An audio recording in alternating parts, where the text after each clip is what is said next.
education would be the number one issue, because I see education as a driver for economic development. When I talk to a lot of my friends who are just starting their families, their decisions to buy a home in Philadelphia County, to start a business here, is driven by the public school situation in Philadelphia and the affordability of private schools. I think one of the things that I would want him to take a look at is to make, or her, whoever it is, to make sure that all of the residents in Philadelphia have the same opportunity for a strong education, because right now the balance isn't there, and I think that's a critical thing that needs to be addressed.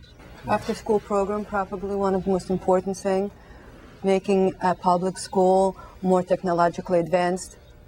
That's two most important issues right now, because you look at private school and public school, there's a huge disparity of how the children are being taught. The mayor does not control the school district. So I think it's important for a mayor to concentrate on where he or she has the most control and power. So the city is supposed to be funding a third of our community college, which now the Philadelphia Community College educates about 50,000 people a year. Where you put your money shows where your values are.